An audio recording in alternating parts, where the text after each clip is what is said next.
émission za étape par étape tozokota bobé na moto ya pe actualité o ezali belé bona ko na pouvoir mais na ko boka ngote et l'ambona ezaka symbole des personnalités intègres que nous avons en République démocratique du Congo. C'est Kabila qui aurait tué ce pays. Vous comprenez les gens qui ne comprennent pas l'histoire. Alternance c'est ça cadeau des choses cadeaux ezaki en ça là. Ba nous va pas ça. Et l'ingika ezali oza moto ya PPRD oza moto ya parti. IDPS MNC ngaza moto ya MDECO. Félix prend les pouvoirs. Voilà l'homme qui vient avec la vision. Justice Elingi ya Munoko. C'est le Munoko. Non. Merci, un grand merci aussi à vous fidèles aux acquis belé à Kolanda Bisso. Bon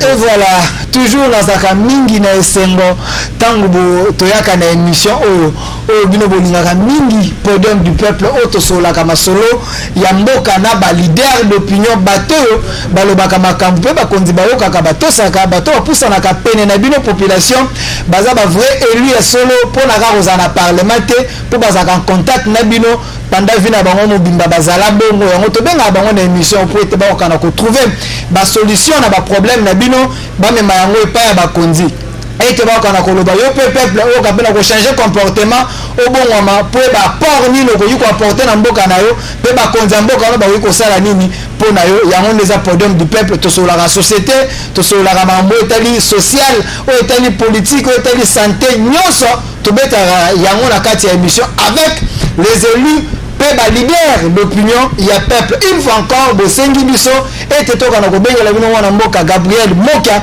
oyo alobelaka pe makambo etali mosolo l'état finance alobaka na émission oyo et la carte FCC na bato ba travailler contre chef de l'état parmi bango atangaki azali ministre ya finance Sele à la Guni oyo lelo ba fonctionnaire à l'état ba entreprise publique bazo sele mabondeli et motema na elemba akokana ko signer ko libérer mbongo po te bakana ko futa mapote mikolo ba bayer ba komi ko bimisa ba locataire po ba futi te nyonso na moto Sele à la Guni est-ce que azali solo dongo ya mboka to mbongo ndo eza te ko to mso to yeto présidence et ça ni ba dépassement budgétaire et bon on a ceux qui 54 millions et comme 300 et quelques président s'est dépensé bon dans le but primature besoin de dépenser donc il y a une guerre terrible donc sur la makambango à la carte émission également les consultations des chefs de l'État est-ce que quoi aboutir na solution à malonga tote to moni pe senko à quel côté la Kabila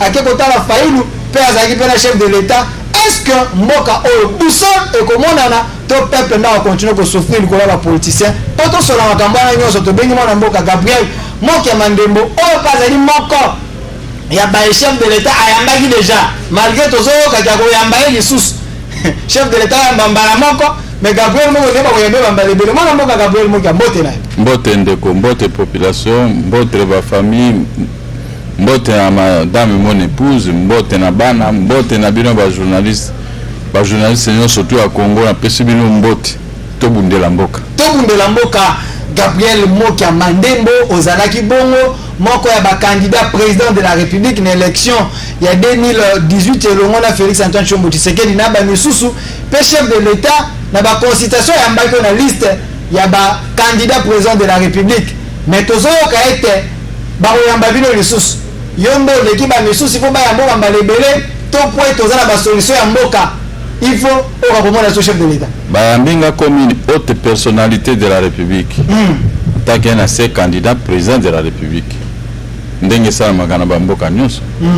Chose que bato musu bazo bossa na bazo ebate que j'ai naza na niveau pe mususu. Vous avez aura mususu. Ba ko yamba biso na cadre ya groupe na biso to sali na ba paipai e koso. Ada Bombole les autres ba yamba biso pe pona cadre wana ezate ke to l'équipe atonyo sono to l'équipe motaleki mutola mukila zate biso tout okufaka ndenge moko chef de l'État babilo mbale bele ko leka ba misusu wana de mais na la question te ba yambi biso attaque ba yo oza contre ba candidat président oza contre ba candidat alors longola ba candidat siko ba yamba biso comme tout le monde OK mwana mboka na peindre déjà tableau awa ya makambo to kosola makambo pe tali banda ko to kobeta yango di solo makambo pe tali misolo ya l'état to kosola to banda na ba consultation po to kosuka na makambo ba paiement ba fonctionnaire ba zo silika bazo silika grave babenga biambela biso mwana mboka Gabriel Mokia makambo lobaka za prophète tout le monde a solo c'est là la guni nda lingi mboka hotel alingo futa biso te chef de l'état azongise lisusu te to kolobela yango mais to bana na consultation mwana mboka chef de l'état zoyamba bato mais toyoki na ba réseaux sociaux bande ko FCC bakomi ko seka balobete ba consultation ngo bakomi ko yamba na ba sai bakomi ko yamba na ba comédien est-ce que consultation chef de l'état nga zoyamba ba comédien to ba artiste a BBC on est en consultation ngote to bango baza ba sous-homme bakoyamba bango te sous-homme azala mokilo na poka totala ba théâtre tozo seka bon yo mona bango ba théâtre ba to pamba tu crois est-ce que ngande na télévision na l'équipe ba théâtre na valeur wana ba PPRD tende ba lobby FCC botika pe omonia kufinga bato musu bato ya théâtre nde bazana ba l'équipe ba pe belé tozala bango na politique pe na valeur pe na koyeba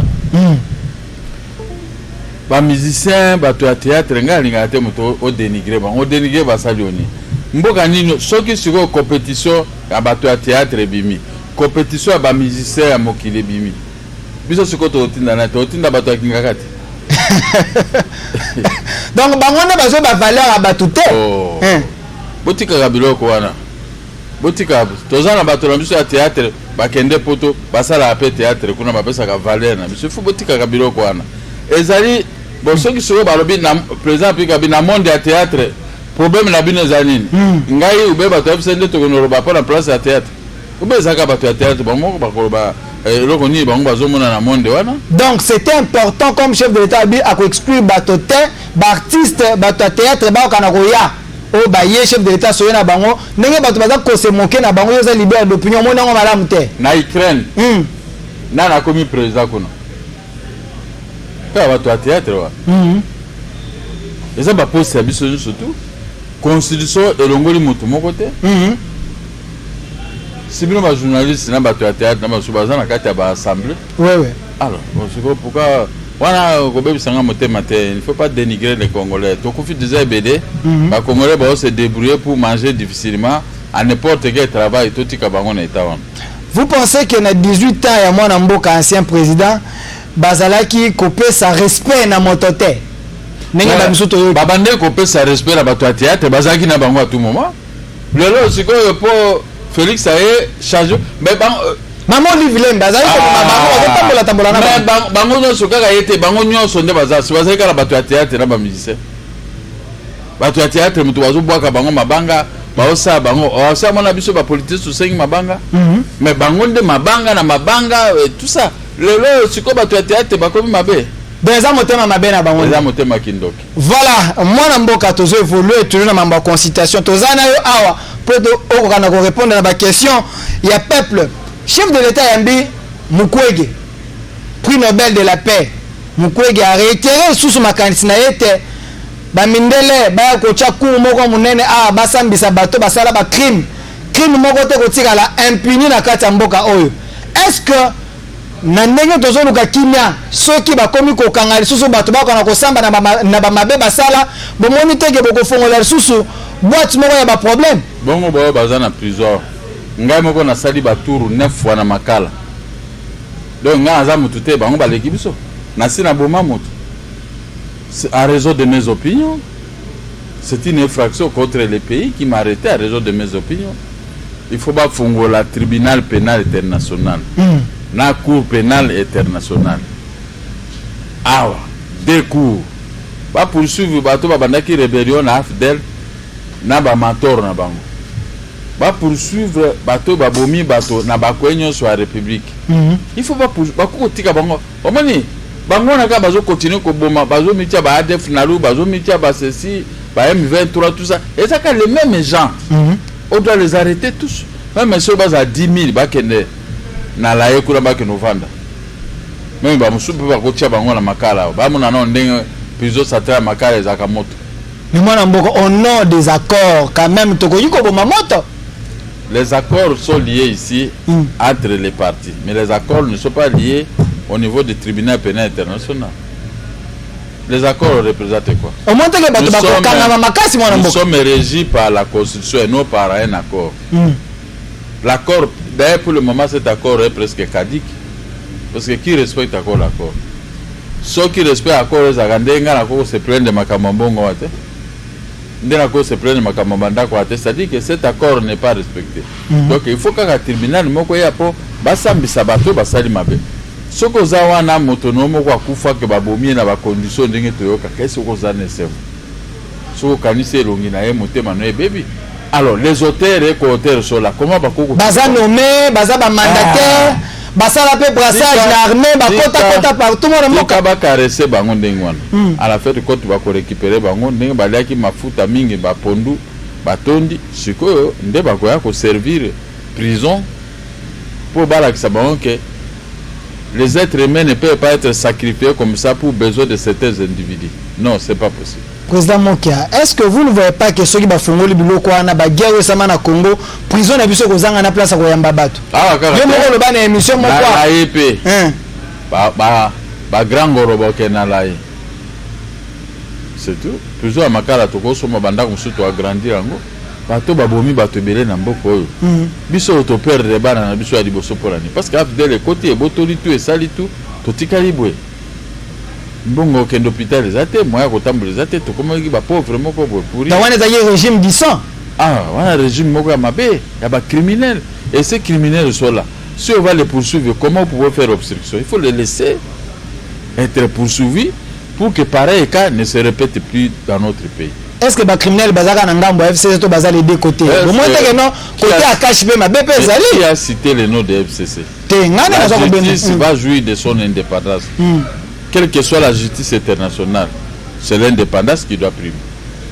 Tolandi pe Mokonzamboka ayambaki pe cardinal Mosengo oyazasu cardinal te ya Kinshasa pour le moment, mais quand même un ancien cardinal chef de l'État ayambaki mena kobima na ye alobi ete asolona Mokonzamboka ayebisie ata la économie, surtout côté économie akokana kotala bobandi ete malobo cardinal alobi na situation toza ko vivre.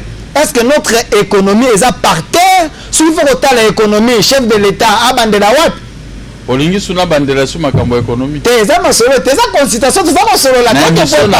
Na loba biloko tout des années. Bango balobaka mingi te, ngana lobaka mingi. J'ai toujours donné des détails qui concernent l'économie. Tant cardinal pas yo. L'économie repose dans la production et dans l'honnêteté de ceux qui gèrent pour la conservation de l'argent généré par la production. Parce que mon budget par an, c'était à 15 milliards de dollars que j'avais dit. Si j'étais élu, je pouvais respecter ce que moi j'avais dit. FCC, je pouvais les arrêter tous. Ce sont des bandits. Regardez comment ils sont tentés de mettre les bateaux dans les roues pour la gestion du pays par Félix.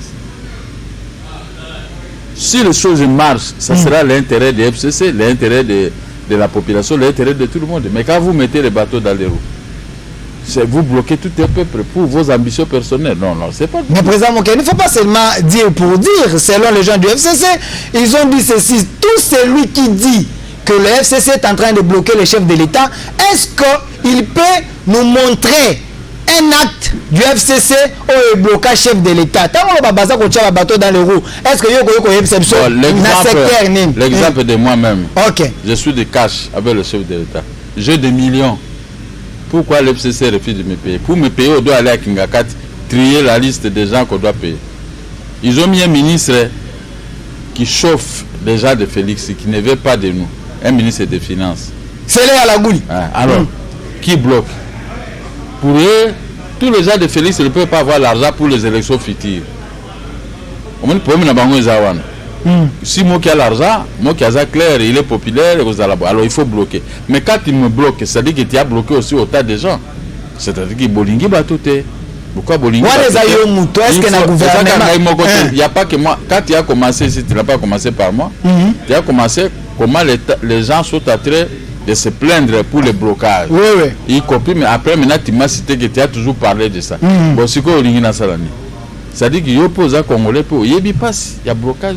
Mais ministre tant waza koloba parce que lingi to lobelango ezali pe na point to fongola dossier yango makamba lobezali ebele. Mais ministre ya la gouli waza c'est ministre de finance, c'est vrai azana côté FCC, maza ministre ya mboka. Bayambaki na parlement lobe pa ba Janine Mabunda na ba Mende na ba ndeko mususu.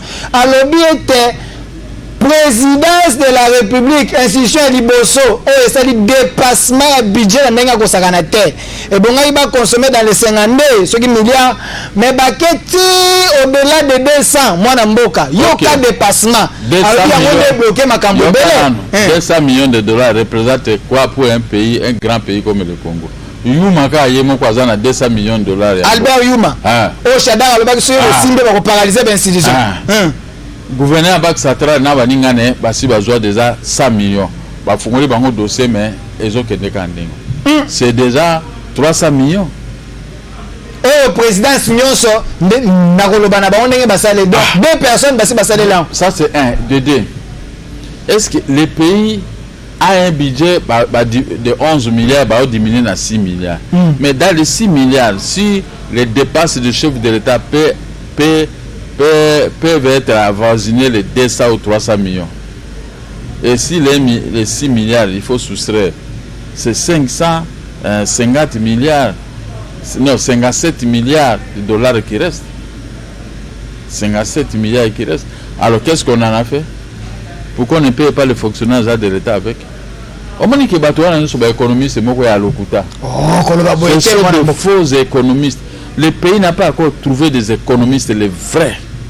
Le rôle d'un économiste, c'est sécuriser la production et sécuriser l'argent qui entre à la Banque centrale.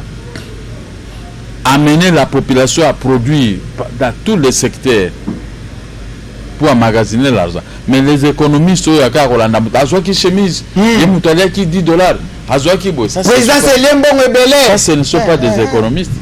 La présidence aujourd'hui a trop de dépenses à faire. C'est pas que nous multiplier l'agence na kati ya présidence ozo senga mbongo. Nous sommes totokendeke kuna na poni to bimaka na mbongo te. Hein? Osomanga na biso na kendeke na bapesa 10 000 dollars ou 5 000. C'est parce qu'il y a trop de dépenses pour les. Bon, il y a administration à présence. Alors, ce que quand nous avons des régies financiers, quel est le rôle des ministres des Finances? C'est contrôler les recettes qui entrent dans les régimes financiers, les canaliser vers la Banque centrale et surveiller le gouverneur de la Banque centrale. Le gouverneur de la Banque centrale, il fabrique nuitamment l'argent. Ils mettent ça, les billets, à la disposition des mêmes lignes, Sozacom et partout les nouveaux billets. Maintenant, les gens, avec ça, ils amènent les dollars pour faire l'échange. Et ça fait maintenant galoper les taux de change à leur bénéfice. Ils ont des milliards, regardez. Le jour de leur mort, même leur famille ne pourront pas récupérer cet argent. Tout le monde a bambongo à Tchombe, bambongo à Mobutu, bambongo à Laurent Désiré Kabila, bambongo à Batunyo surtout, au Bakufa Kana et Kendegana Bakonti Moko et Nkonye Silikandingo. Ils ne seront pas dérogés à la règle.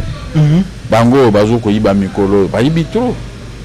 Banane Baïbi. Bato Basali 18 ans à pouvoir. Vous savez des milliards qu'ils ont amassés. Ne faites pas de l'ironie. Ils ont bien géré. Parce qu'il y a un pays structuré. Ne faites pas de l'ironie dans les affaires de l'État. Parce que ça vous concerne. Ça vous concerne? Je ne fais pas l'ironie, mais le président, je pose des questions. Parce que lorsque vous dites que non, ils ont volé, oui, et disent qu'ils ont laissé un pays stable et structuré sur tous les plans. Le gouverneur a dit qu'ils avaient laissé 1 milliard de dollars. Donc toi, tu peux gérer un pays pendant 18 ans, tu laisses à la caisse de l'État qui est 1 milliard. Vous pouvez demander, Sarkozy avait laissé combien? François Hollande a laissé combien? Mais le RDC, ce n'est pas la France quand même. Ah, mais c'est toujours la même chose, c'est la gestion. Les gestions du monde sont identiques. C'est pour l'intérêt du pays et l'intérêt du peuple. Mais il faut maintenant emmagasiner l'argent. Vous croyez que la gestion c'est quoi? C'est pour que moi je dois prendre 1 000 dollars, je mets en poche de dire, moi je suis comme ça. Non. Il faut faire remonter l'économie d'un pays avec tout. Financer les entreprises, financer ceci. Comme ça, les recettes qui seront générées vont permettre à l'élaboration d'un grand budget. Mais le ministre des Finances lui-même, il est orgueilleux, il n'est pas courtois vis-à-vis des gens. Ils sont courtois vis-à-vis de leur groupe de FCC.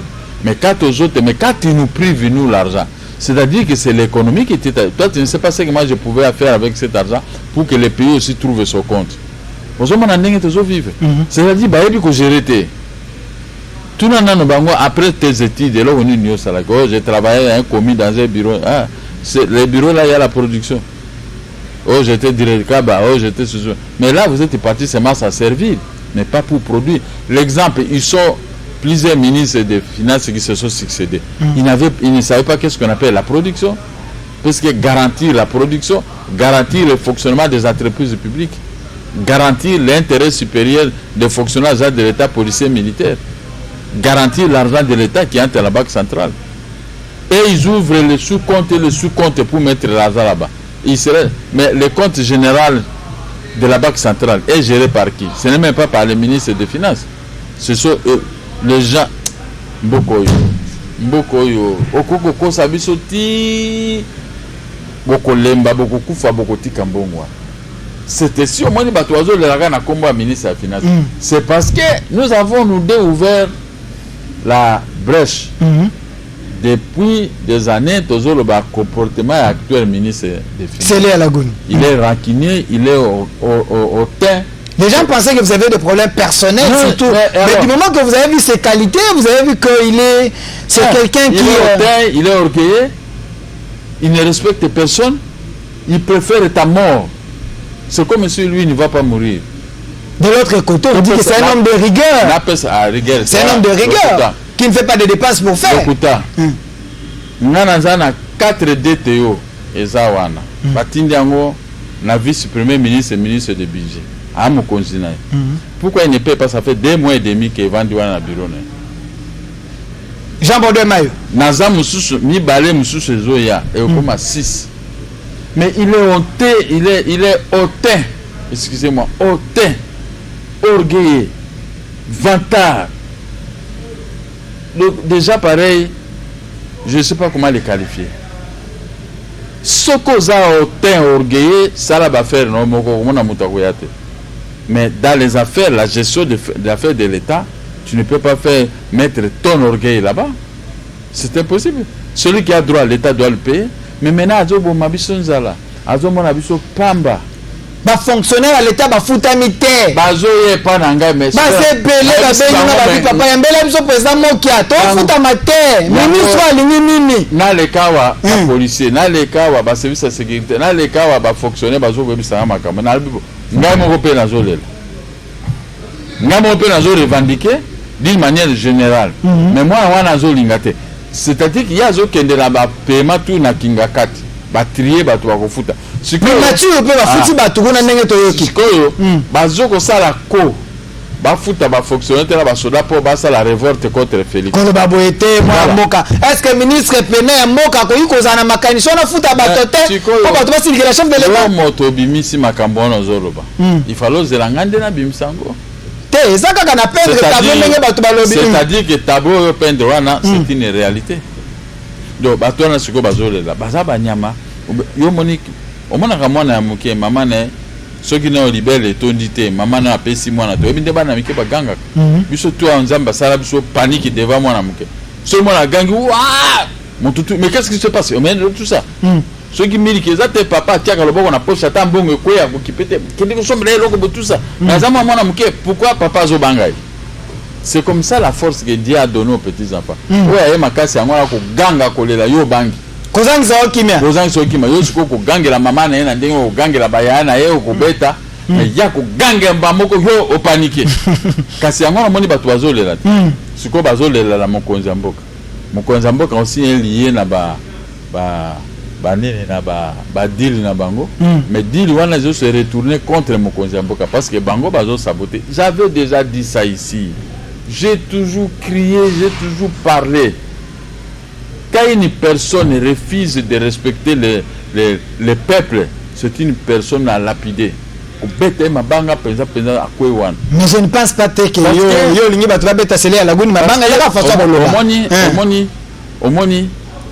la gestion d'un pays n'a pas de prix. Ngaso na kena makala na muni mulile za kana commune wana. Siko na mitu na zongi na Gombe. ata nasali 2 heures litama en moins des ali sikoyo nazo comparer bato baza kuna ce sont pas des animaux, ce sont des êtres humains. Pourquoi ozolalisa bango na molili, pourquoi ozotongela bango nzela te?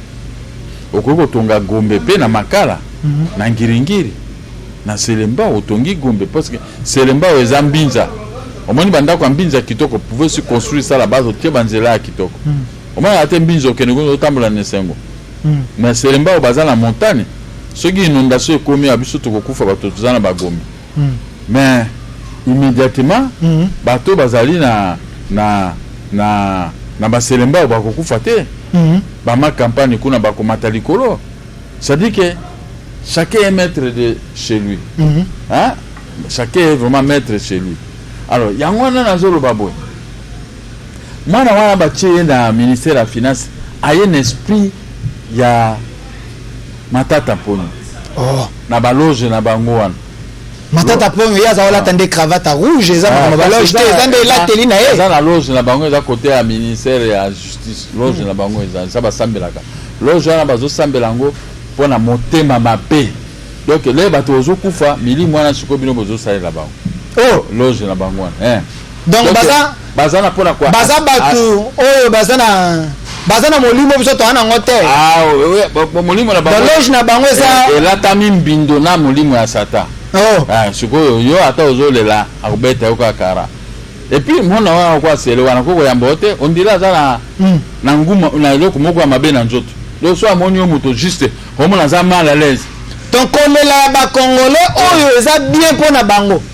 Kasi kolela wana nde sikoyo ezo salela bango mbongo. Ezo salela bango pouvoir. Baza na loge na bango wana. Mumona mboka Gabriel Mokia makambo zoloba na mboka mususu bato balanda biso libanda bakoki koseka biso koloba ete bino boza pene na mokonza mboka aza na décision aloba kete aza na bic rouge siko bic ngo esili mai tote tozo kombo siko bic rouge omsana ngo nini po aza ministre na ye akoki kolongola ete soki estime kazo sala bien te kolela ya peuple oyo alobaki salut ya peuple eza likolo ya nyonso siko ministre azo faire souffrir peuple congolais bic rouge esili mai esili te mais baza na baccord. Oh, baza na baccord. Aucun accord kozala au-dessus de mes prérogatives constitutionnelles. Yé mon compte mutaloba. Na ebiso nazo ko ebisa yo. Voilà. Merci. Nous sommes là en direct avec le président Gabriel Mokia. Comprenez que tozobeta masolo yamboka masolo oyo ezotungisa peuple masolo oyo peuple aza konyoko manakati na yango masolo oyo peuple aza na posa pe ya solution yango tobenga nde bakonzi toka na kobeta masolo yango Gabriel Mokia moko ya baimboka toza kosola alobi ete na ministère ya finance selon ye sele ya laguni nda azali moto aza motema mabe alingi peuple abonga te alingi peuple nda souffrir po ete ye aza côté FCC azoka ba ordre na kingakati yango chef de l'état ba projet na eza bloqué wana eza makanisi ya muimboka Gabriel Mokia oyo toza kosolane awa mais to suka wana te mwana mboka na tuna ke mutuna okima yango te il faut répondre peuple na posa nango bic rouge ya mokonza mboka ebukani esilima ite silima kila rouge wana eza mena na omoni loge ya ba matata pona na basele ya laguni komo nango TH na ebi signification nango te TH loge moko ya sataniste. Non, nous sommes dans un pays laïque hein donc nous kutana na ba prière omoni ndenge prière meminga na nazo sambela nzambe nazo dénoncer le mokili mobimba siko bi ye moto au salabo obandaka ngo kala kutaka akobengana ye. Tu ne peux pas travailler avec bato baza na loge ya ba TH na ba matata pojo loge wana ezali pona koboma ba congolais pona ko sala bango mabe ba prier na bango ya satan. La fonction publique bato futamite ba soda ba leli ba médecin ba leli cour constitutionnel ba olela ba fiche donc bato nyonso ba olela mboka yo na ministère noza na mbongo obite na kosala te ale ezo matisa bango ngenge souffrance wana lokwa ndenga na lelaka nazo senga mbongo na ngai mwana wana ezo matisa siko ngenge mwenga azo konda parce que mbongo na ngai eza bloqué. L'état za na nyongo na yo ye fa futa yo mazo futa te fonctionnaire baza bloqué basali musala bazo futa bango ba soda loge na bango TH wana ezo fonctionner siko ya merveille eza côté pepe ya cour suprême de justice na ministère de la justice kuna loge mabe bato ba rouge wana donc c'est-à-dire quoi le christianisme aide le pays à connaître Dieu. Ce peuple qui est dans le christianisme est un peuple qui pense au Fils de l'Éternel des armées que nous appelons Jésus-Christ. Il est venu, il dit que je suis venu mourir pour vous. Bon, Satan a kufa pour nous. Satan a zakandé wana, azala bango nyonso wana ba osabilo kwana bango nde bazana Satan. Il pèse beaucoup ces gens-là. Bango la suko peuple. Mais tant que le président se Zimbabwe est-ce que c'est Satan? Non, le président se Zimbabwe mingité. Il y a par absito du matin 300 millions. 300 millions de dollars ndé yango beaucoup. Et pourquoi paralyser l'État? Ah, donc à quoi c'est bateau? Attends 300 millions, attends président s'agit 300 millions. Attends 1 milliard. Yomoko za intellectuel, Yomoko talana. Le budget lui il avait dit 6 milliards. De 11 milliards, ils ont réduit ça à 6 milliards. Bon, si les 6 milliards qui n'est pas encore très bien exécuté, 300 millions et l'ongwa au bandakole. Et les 500, les combien 57 milliards de dollars. Et ça, bon, ça parce que les fonctionnaires n'ont jamais eu de primes. Leurs salaires ne sont jamais augmentés. Alors, cet argent, vous avez fait, les routes ne sont jamais construites. Les écoles, il y a gratuité, mais même les professeurs autres ne sont pas encore payés. Mais nous avons 6 milliards, selon lui, scellés à la boule. Le budget, c'est de 6 milliards. Mais maintenant, qu'est-ce que vous avez fait avec les 6 milliards? La Cour des comptes fait quoi pour nous démontrer réellement l'utilisation de ce budget de l'année en cours? Donc, biso tomi bimisakate biso sikoyo tomona kandenge bazo gérer mboka na ndenge ya kimoyibi. Ce n'est pas la vraie gestion du pays. On est au Maroc avec kimoyibi. Alors les miyibi quand ils mangent, ils ne peuvent pas accepter que na kofunda ngake no funda nga basenya na comme ma population c'est bonbongo budget za kisimia to sala siko bakaliki. Basenya baza kolela ba mama mususu na mona ba nguna bakutana bakolo ba bete to on biso gratuitement biso moto ndimi to futa na biso po gratuitement to moni basenya bazo futa bangote donc bino bo pesi peuple bombe oyo parce que la bana maboko bana ba otanga te mwana mboka Gabriel Moki. Le pays a des gens qui exploitent nos minéraux à Lubumbashi. Les gros des bénéfices de l'État sont versés dans des comptes parallèles à l'étranger, qui servent même au développement de certains pays de l'Afrique centrale. Mais nos minéraux sont produits, sont exploités d'une manière gratuite pour l'intérêt de certains individus. Il faut la Cour pénale internationale, tribunal, on doit suivre aussi l'utilisation de l'argent du pays. Le pillage des richesses. Coulage de recettes. Le coulage, les rapports mapping et consorts. On doit mettre ça sur le rail. Le peuple doit se coaliser comme un seul homme, demander à la communauté internationale de venir trancher cette affaire. Parce que nous avons des minéraux partout. Le Rwanda et l'Ouganda exploitent ça d'une manière gratuite à l'intérieur du pays. Nous n'avons pas de ministres capables de contraindre ces minéraux, les gens qui pillent nos minéraux. J'ai attendu un ancien ministre de la défense tchikaise. Il s'est insurgé contre l'actuel chef de l'État. J'ai posé la question dans le Facebook. Tchikaise, tu as géré le ministère des Finances. Comment il y a eu les plantations de Tutsi et Hutu? Ministère de la Défense. Le ministère de la Défense sur Joseph Kabila. Comment il y a eu l'implantation? On a brûlé des villages sous votre règne. Est-ce que vous êtes un homme propre, vous êtes incapable même de gérer ce ministère? On vous a donné ce ministère par accident. Le ministère de la Défense, c'est pour défendre l'intérêt supérieur de notre pays. Mais tous ces ministres, même ceux qui sont là, ils gèrent ça comme la musique. Un instrument de musique et non un instrument de destruction pour pouvoir remettre les étrangers qui occupent notre pays à leur position initiale, c'est-à-dire dans leur pays, et nous autres, nous allons récupérer notre Congo de la façon dont nous avons récupéré ça au vieux de 1960. Mais si qu'on bino économie paralysée, kaka munoko, kaka motema mabe, soko kuta ina sele à la goulwana. Donc, je mona ya zo mona lokola ndoki bali ayo, a mona mutute.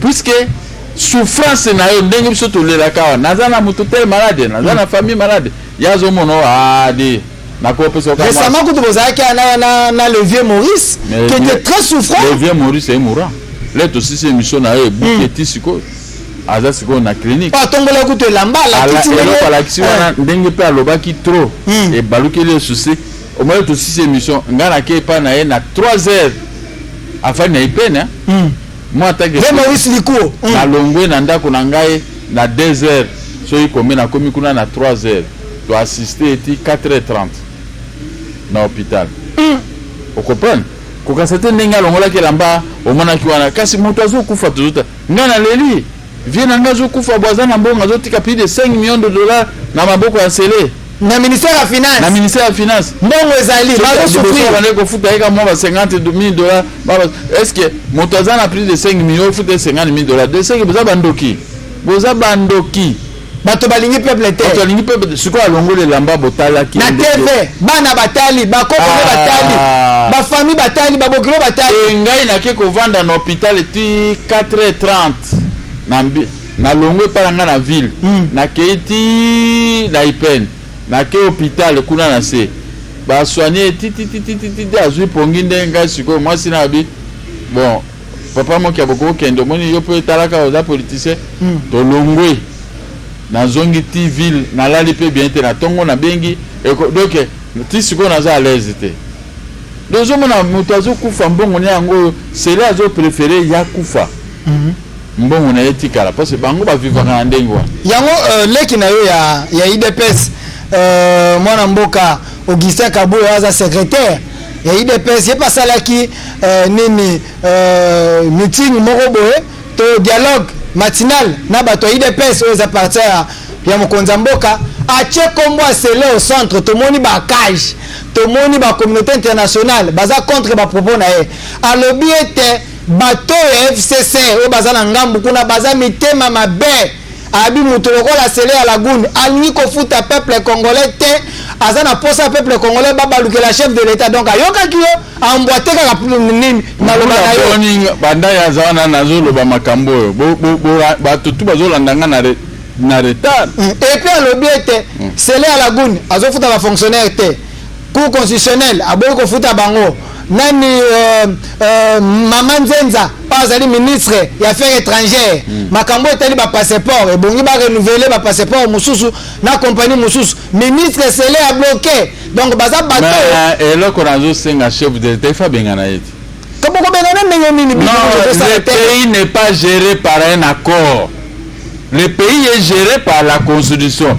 Celui qui est le maître de la constitution qui protège selon l'article 74, c'est le président de la République. Son secrétaire général de son parti plaire. Vous ne pouvez pas laisser un simple ministre qui n'a pas été nommé ni voté, qui n'a pas été voté, malmener le fonctionnement de l'appareil de l'État. Ah non! Moi, non seulement je te révoque, je t'arrête. Mais son stylo ne fonctionne pas. Il y a un accord. Comment est-ce que défense na ordre public? Il y a un kanga célèbre en Dakar.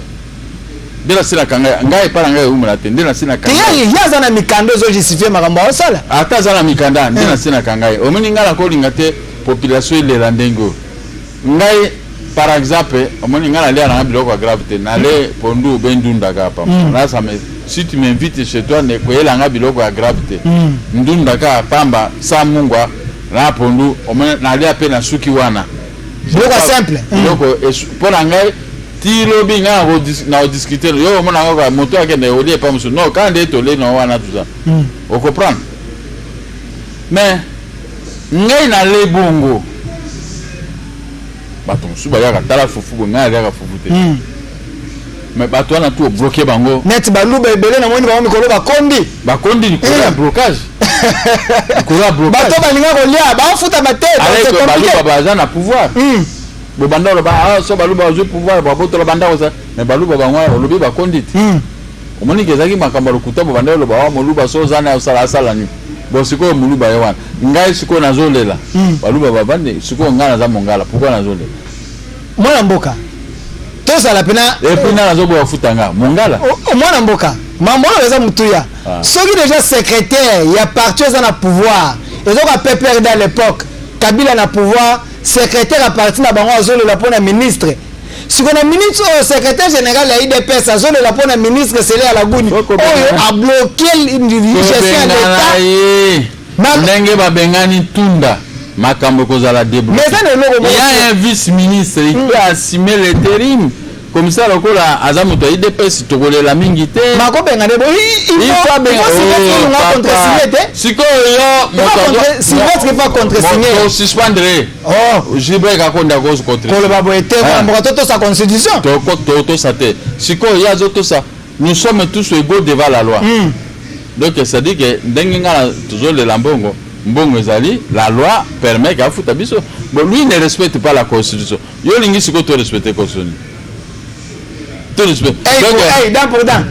la constitution est cause à respecter quand na yo na ngai na ba fonctionnaire na ba soldat mais l'auteur des crimes il est exempté kaba propos musu na moni ba cage ba kapemba ba condamné secrétaire IDPS tango azolo ba ete tokozongisa politique ya kala no bango ya kota mobutu tango biba misusu ba kokende exil misusu ba konanje bango wana baza bato ya FCC kolanda ba mouvement basala ka wate ba bato FCC le loup ne se mange pas entre bango bazo pesa Moïse Katumbi ko so zo pesa ba mbongo bazo lia bien mais ba fonctionner wana bazo lela wana azo futira ndako $100 salaire na ezali 150,000 francs ce n'est même pas $100 azala mama kamuna sala kapo akompletaka mbongo ya kofuta loyer il faut futa transport ba bus ezalaka tendenge ezalaka kala siko yo lobi alobate papa yango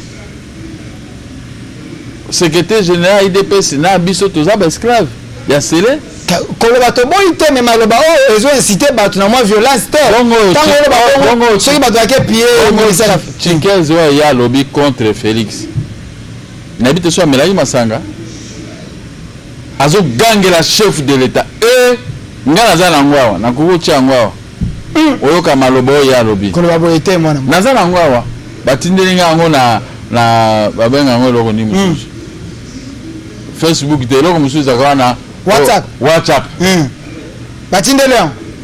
batindelinga na WhatsApp na tali ndenge Chikeza zoloba nabi azo komona chef de l'état kwa eloko ya muke chose qui a kowe koloba na Joseph Kabila te wa sa abano sa terrorisme na bango surtout donc ça na bato baza ko se permettre ba ça n'importe quoi na pouvoir Félix parce qu'accord ezali parce que ça Félix on comprendre donc bino bo mona te que ndenge biso tozali aba tozaba yuma Félix a yuma te c'est ce qu'il est tenté de faire malgré les propos ya Augustin Kabouya vous estimez que ça parce que qui passe ya peuple yangonde akoki koloba ndenge akoki te selenda mutema mabe ayoki passe yanga kulutu na ye ayoki pe passe ya peuple na mona ndo so luka video yango luka video yango comme ça to vérifier totala na soki bato mususu bazo banga chef de l'état mais il faut le dans l'actualité parce que l'actualité c'est aussi makambo etali kaka mboka c'est vrai ba consultation oyo mais to moni mwana mboka Joseph Kabila ndenge toyoki atindi ba émissaire na ye un peu partout en Afrique ba kana kotambola pour être bateau donc Sadek bakonza mboka l'Union africaine ba kana kotala parce que selon encore ya Félix na Kabila c'était devant 3 chefs de l'État. Je ne sais pas si c'est vrai, c'est ça qui circule devant 3 chefs de l'État. Le Félix, il faut respecter l'accord Rwanda. Est-ce que vous pensez que ce qui Félix n'a pas de consultation à tous ces accords, il y aura des conséquences politiques qui vont plonger sous le moka dans la crise par rapport à l'auto-vivre? Na ça commentaire te eloko ezate Félix a l'armée, il a la police soko e na désordre okosuka wana comme intimidation nous sommes dans l'état de droit on va le bien ezate oyo zolo bez intimidation te ils ont respect accord donc pour vous vous êtes facile à intimider le chef de l'état et son groupe mais quand on vous dit des choses wana comme intimidation donc bino vous avez bali biso toza banani bana mike. Mais nous gérons les pays, nous avons l'ordonnance entre nous.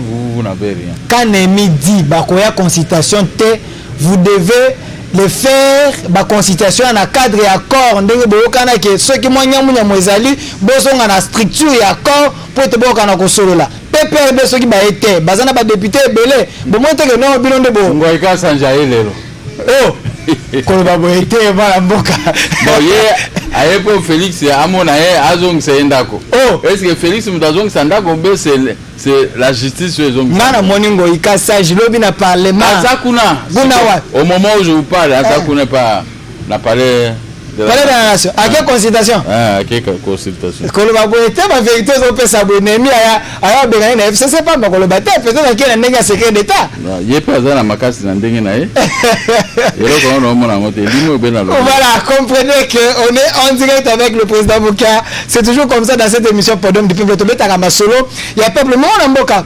masolo muso etel peuple ça peut masolo ya courant na mai tomoni mwana mboka ale atundu alobete asaki mo voyage kota matadi a watali mambotali courant aza pesi ya snel alobete courant pour comme stable photo zela na le tiba décembre na ngonga oyo il faut na peuple supporter nan yo moni bon yoka voilà nous prenons un élément la cohésion nationale des pistes nous prenons un élément je reproche au président de la République Tshisekedi il reproche c'est l'UDPS la lutte est de 35 ans ils disent mais pour quel dividende la cohésion n'a pas réussi c'est la coterie au sommet de l'État et ils s'arrogent le droit de parler au nom de tout un peuple qui dit que le peuple congolais n'est que UDPS non fait son papa et son âme se repose en paix il a été nommé par le maréchal Mobutu 11 fois mais pour quel résultat ce sont toujours les autres qui ont tort et ils ont toujours raison donc ils ont un égoïsme dans leur ADN ça je le reproche je croyais qu'avec le temps il aurait changé hélas tel père tel fils non on ne peut pas au sommet de l'État s'arroger le droit de tout régenter non tout ce qui est bien c'est à eux les autres n'ont que tort hier maréchal Mosé Laurent Désiré Kabila ils sont allés à Genève hier Vidal Kamere à Nairobi ils sont dans une coalition Kamere le sort nous reconnaissons qui est ce naïf qui peut croire qu'un directeur de cabinet peut ordonnancer les dépenses d'un État jamais il faut que les titulaires ordonnent pour que les dépenses soient effectuées les 100 jours on en a parlé et la suite j'ai l'impression qu'il n'y a pas de vision claire et nette où il amène le pays regardez un peu la direction du gouvernement comment pouvez-vous vous imaginer le chef du gouvernement c'est le premier ministre il n'a jamais présidé un seul conseil des ministres le président de la République qui ne répond pas des actes du gouvernement au niveau du Parlement il les préside chaque jour qui va répondre je l'accuse de n'avoir pas compris quel est son rôle en tant que président de la République notre président Minembwe il suspend j'ai peur que ce soit quelqu'un commence quelque chose ça n'aboutit pas le peuple congolais n'est pas que l'UDPS ils observent ils regardent ils voient le retour de la manivelle vous ne savez pas comment elle sera ils canalisent les aspirations de tout un peuple en tant que jeune mais son manque de respect pour ses engagements c'est une tare terrible qui est dans l'ADN j'ai énuméré Genève ce qu'il fait aujourd'hui comme consultation qui vous rassure qu'il va les respecter parce qu'il n'a jamais respecté rien et en espèce la constitution la loi mère de la République ne la respecte pas du tout qu'est-ce qu'il reproche au FCC on ne peut pas débaucher les gens pour se faire une majorité ça Mwana mboka, c'est vrai, c'est un élément oyebisa inga avant émission, j'étais permis okokana kotia yango pour être ekokana kokangama maloba yo lobby. Mais nous sommes dans un pays où la démocratie règne. Azan a droit de critiquer l'action du chef de l'État s'il estime que le chef de l'État a violé la Constitution. Tout le monde a saisi les paroles de Tchikez Diouf. Comment il est tenté de minimiser le président de la République qu'il ne va pas respecter les consultations. Les consultations du président de la République, lui-même, le président de la République, avec son bic et papier, il a noté tout ce que nous avons, même ce que moi j'ai dit, ça est là. Pourquoi il doit avoir des doutes? Quel accord qui ne respecte pas entre le FCC et le CACH? Tout ce qu'il a dit l'engage. Il s'est attaqué ouvertement à Félix Tshisekedi. Félix Tshisekedi, c'est un monsieur, il gère le pays, il va aussi s'attaquer à lui. Et comme il dit que les choses vont aller très mal, c'est-à-dire qu'ils sont prêts à prendre des armes contre Félix, bon, on attend. Quand il dit que Félix a le sang de la dictature. Et maintenant, la dictature que nous avons vécue pendant 18 ans, une vingtaine d'années, ça, ce n'était pas la dictature. Ce n'était pas lui-même, il était grand dictateur quand il fut ministre de la Défense. Où sont les Bangala? Est-ce qu'il considérait même les Bangala? Les généraux Bangala qui étaient beaucoup plus intelligents, aguerris, il les a mis de côté, ils ont permis qu'aux Rwandais, Ougandais, d'envoyer les généraux, plus de 35 dans l'armée. Les colonels, les majors, les officiers, ce sont des étrangers, c'est sous son règne. Là, il ne voit pas qu'il a vendu le pays. Il a vendu notre Congo aux Rwandais, aux Ougandais, aux Burundais.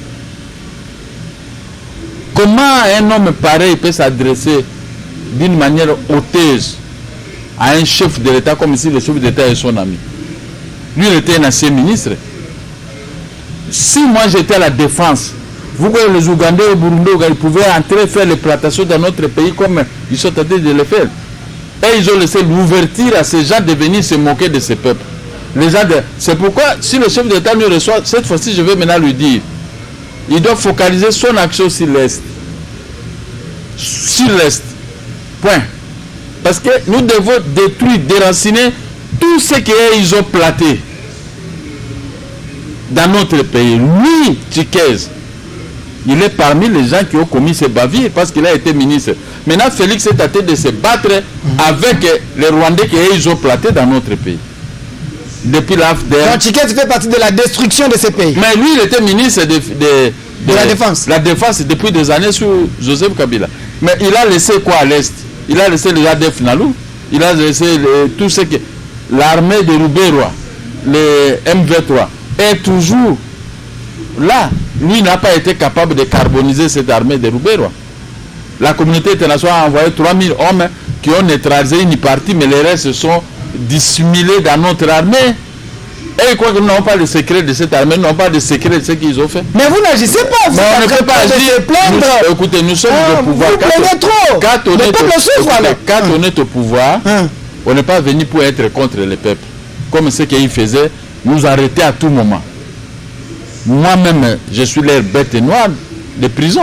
Moi-même, on m'a arraché mes biens, c'est sauté. J'ai survécu grâce à la force de l'Éternel des armées. Mais maintenant, les peuples congolais qu'ils ont fait tuer, l'implantation de Tutsi dans notre pays, de tout ce que vous appelez aujourd'hui, si c'est les Banyamuleng, de Minembwera, c'est leur marque déposée. C'est leur marque déposée. S'ils avaient une force comme ce que moi je suis en train de dire, de récupérer tous les Quinois qui n'ont pas de travail, de mettre les Quinois et Quinois, les mettre à Minembwe, créer une banque là-bas, commencer à renforcer l'agriculture et autres choses, construire des routes là-bas. Les Rwandais ne pouvaient pas traverser pour de 500 km pour venir occuper Minembwe. Sous leur plume, sous leur gestion, comment maintenant il peut s'apprendre? Il y a des mots qu'il a utilisés, je ne peux pas utiliser contre notre président de la République. C'est le langage que lui-même. Moi, je ne peux pas parler à un chef de l'État tel que lui le fait. Mais maintenant, si le chef de l'État me confie un poste, je me retourne contre. Je dis, bon, créer la rébellion, je vais voir. Je vais vous massacrer tous. Mais président Mouka, écoutez. Vous, à l'époque de Kabila, vous parlez fort, hein? Plus que lui, hein? Vous voyez la démocratie? Moi, j'ai parlé. Donc, Kabila, il était plus démocrate que Tshisekedi. J'ai parlé pour l'intérêt du pays. Et lui n'est pas. Mais maintenant, ils ont fait le contraire de la gestion du pays. Ils ont amené les Rwandais dans notre pays. Ils ont amené les plantations. Ils ont tué le peuple congolais. Et les pillages, un type comme Kagame, maintenant, il va même fabriquer les avions et autres choses avec les richesses de notre pays.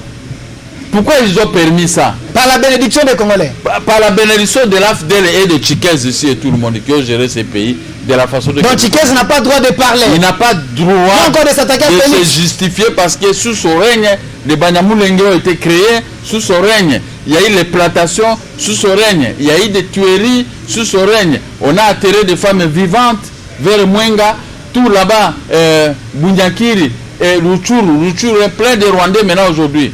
C'est à cause de... Mais sous votre règne, Azarias a installé le bourgmestre de Minembwe. Vous avez annulé dans les sensationnels. Et les bourgmestres continuent à poser les actes. Il ne faut pas...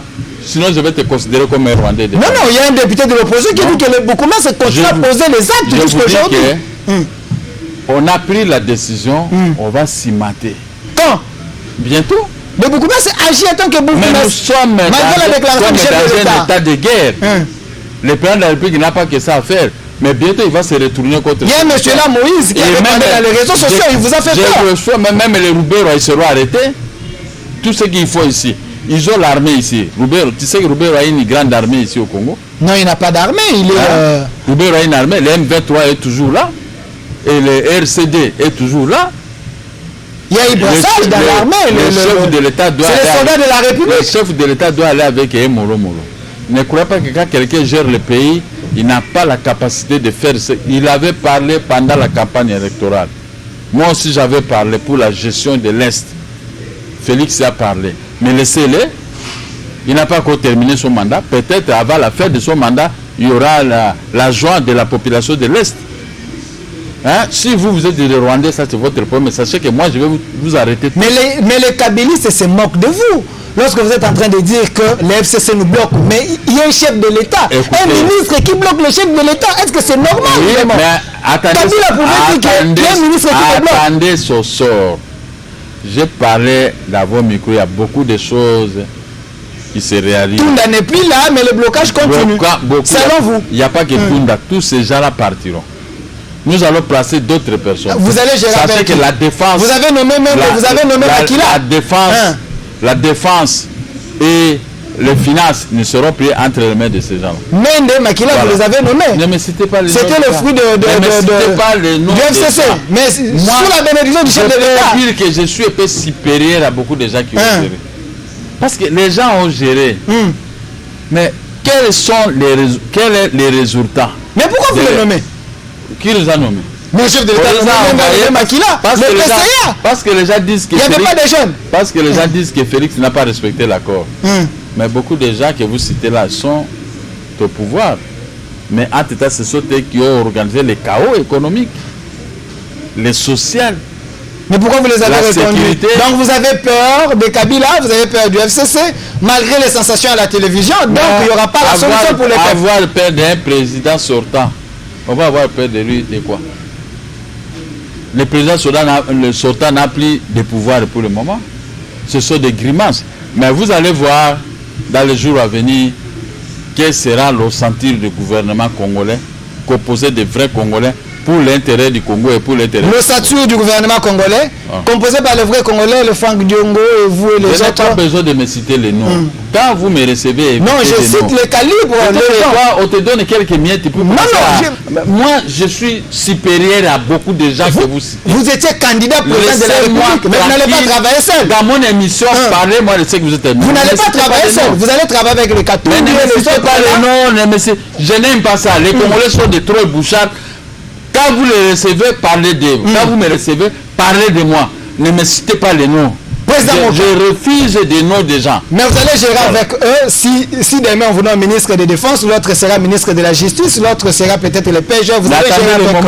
Attendez le moment. Président Mokia. Nous sommes venus faire une émission parce que nous sommes à colère contre l'humiliation qu'on est tenté d'imposer à notre peuple en ce qui concerne le paiement de leur argent par le ministère des Finances. Alors, je vous donne 2 minutes. Je vous donne 2 minutes. Regardez la caméra. Scellé, jusqu'aujourd'hui, scellé à la Goune, le ministre des Finances, il n'a pas encore payé.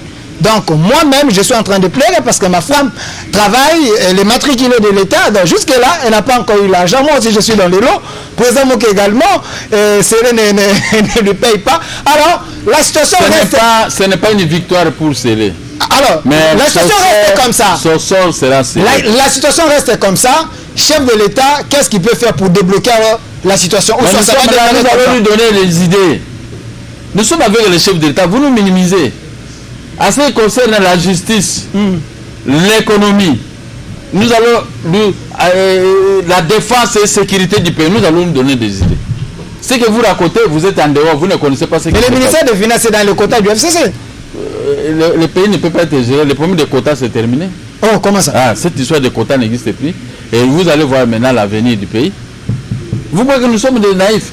Vous m'avez déjà vu venir dire, non, nous nous racontons des choses, nous poussons le chef de l'État à faire mieux. Mais attendez, bientôt le chef de l'État va se réveiller, dès qu'il termine, et vous allez voir. 30 secondes, président Moka, soyez sincère.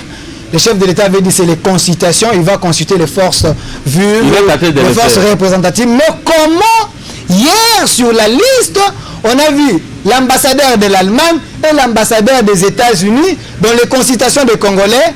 Comment ça peut se faire? On ne comprend pas. Le chef de l'État est libre de parler avec n'importe qui. C'est la diplomatie. Vous validez cela? Oh, c'est la diplomatie, où est le problème? Et les autres se fâchent, hein, ils disent qu'il y a l'ingérence. Il y a un ambassadeur qui veut le voir, le chef de l'État, il n'a qu'à aller le voir. Il est là pour tout le monde. Après, maintenant, il va faire un discours. Attendez le discours du chef de l'État. Merci. Le discours à ceci. Président Moka, 30 secondes. Regardez la caméra, le mot de la fin. Le mot de la fin, la justice élève une nation. L'exécution des décisions de justice se font au nom du président de la République. C'est que moi je peux demander au chef de l'État la poursuite de l'exécution de l'ordonnance 246. Comme ça, ça sera justice. Je vais lui demander que quand le peuple pleure pour le peuple, enfin, des ministres qui comprennent que le peuple, il faut le faire partir comme on a fait partir Tunda. L'adjoint qui est là, il verra l'expérience et il va payer le peuple congolais. Merci, c'était le mot de la fin de notre invité d'aujourd'hui, président Gabriel Moukia. Mais quelqu'un m'avait dit, il avait vu Olenga Nkoya à la présidence. Olenga Nkoya a donné une sagesse pour dire que le chef de l'État devait mettre de côté les extrémistes et chercher son frère Kabila et parler pour décompter la situation. Est-ce qu'il faut suivre ces conseils ou également il faut suivre les conseils de notre invité président Gabriel Moukia? Le chef de l'État a reçu mandat du peuple. Laissez-le exécuter son programme. N'est-ce pas? Merci. Il a son programme, il est maître, il sera comptable devant le peuple. Merci, il sera comptable devant le peuple, pas Sylvestre Lungelun-Kamba, mais c'est le chef de l'État. Merci à vous fidèles téléspectateurs. Derrière la caméra, Merveille, Agolo à la réalisation, je reste Mazina à la programmation BBRC, la coordination Jichitumba. Et un grand merci à notre président Roger Lumbala pour la confiance. L'invité d'aujourd'hui, c'était le président Gabriel Moukia Mondembo. Il est président du MDCO, Mouvement des démocrates congolais. Mondembo. Mandembo, c'est français. Mandembo, je vais pas massacrer votre nom, président du MDCO, Mouvement de démocratie.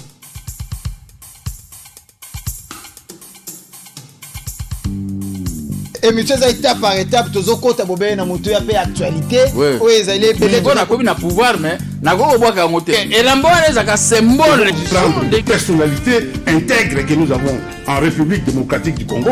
C'est Kabila qui aurait tué ce pays. Vous comprenez les gens qui ne comprennent pas l'histoire. Alternance c'est ça cadeau des trucs cadeaux ezaki en ça là. Ba nous ba ça. Et l'ingika ezali oza moto ya PPRD, oza moto ya parti. Il pèse MNC. Ngaza moto ya MDCO. Félix prend les pouvoirs. Voilà l'homme qui vient avec la vision. Justice elingi koloboteza ya munoko. C'est la munoko. Non. Merci, un grand merci aussi à vous fidèles téléspectateurs Zaki Belé à Kolanda Bisso. Voilà. Audio 2.